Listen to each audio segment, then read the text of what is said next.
काफ़ी ज़्यादा यूथ इससे डाइवर्टेड हो गए हैं और कहीं ना कहीं जो उनको अपना ऊर्जा सही दिशा में लगाना चाहिए वो सही दिशा में नहीं लगा रहे हैं। जो कोई भी सफलता को शॉर्टकट में पाने की कोशिश करेगा वो फेल होगा। सफलता एक ऐसी चीज़ है जो निरंतर प्रयास से और मेहनत से मिलती है। हमें अपने आइडल विवेकानंद जी को फॉलो करना चाहिए। क्या लगता है सर, ये जो बैटिंग ऐप्स जो बैन हुए हैं इससे कुछ प्रभाव पड़ेगा या फिर ये एक बेचीदा मुद्दा है जिसमें कोई कुछ मतलब होना नहीं चाहिए था?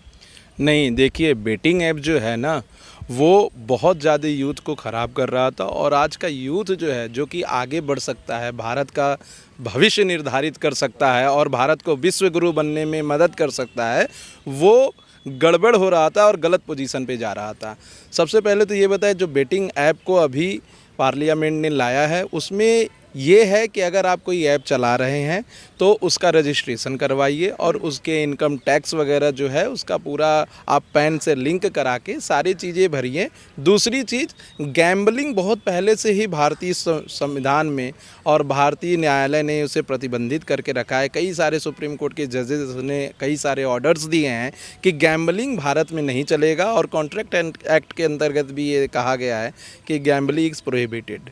सो जो अभी का सिनेरियो है उसमें जितने भी देखेंगे आप कि बड़े बड़े ऐप हैं उनके ऊपर प्रभाव नहीं पड़ेगा क्योंकि उन्होंने ऑलरेडी उनको रजिस्टर कराया है और रजिस्टर करा के वो सुचारू रूप से चल रहे हैं जो भारत का कानून कहता है। लेकिन बीच में इतने सारे ऐप बन गए जो कि फ्रॉडुलेंट हैं, कहीं रजिस्टर्ड नहीं है। उसमें एक बड़ा उदाहरण मैं देना चाहता हूं, जो महादेव ऐप के नाम से एक ऐप बना वो गैम्बलिंग का बहुत बड़ा जो है रास्ता बन गया था और उसके जो महादेव ऐप के ओनर है अभी वो भी भारत से फरार थे, उनका केस चल रहा है यहाँ पे।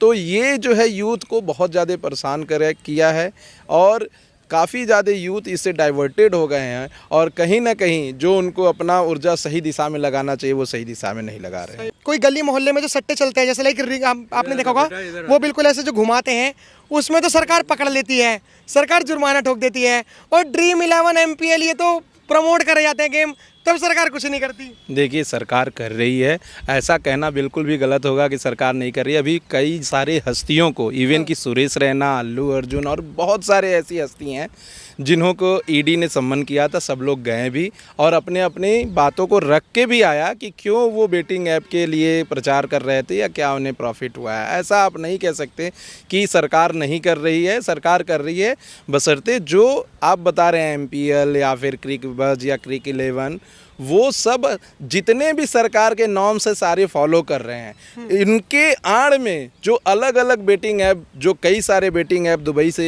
गवर्न हो रहे हैं, कई सारे पाकिस्तान से गवर्न हो रहे हैं, वहाँ की ब्लैक मनी यहाँ ट्रांसफ़र हो रही है, मनी लॉन्ड्रिंग का पूरा काम चल रहा है, उस चीज़ के लिए प्रतिबंधित किया जा रहा है। अगर आप कोई काम करना चाहते हैं तो भारतीय कानून के अनुसार, संविधान में दिए गए अधिकारों के अनुसार आप उसे करिए। संविधान में जब आप फंडामेंटल राइट पढ़ेंगे तो उसमें एक फंडामेंटल राइट जो आर्टिकल 19 के अंदर आता है उसमें ये भी कहता है राइट टू ट्रेड।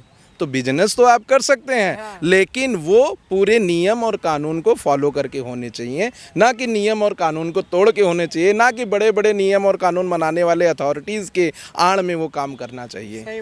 तो ये चीज़ है, इस चीज़ को समझना चाहिए सबको। और सबसे बड़ी बात जो आज का यूथ है, यूथ अगर चाहे तो अपनी एनर्जी बहुत अच्छे दिशा में लगा सकता है। देखिए जो कोई भी सफलता को शॉर्टकट में पाने की कोशिश करेगा वो फेल होगा।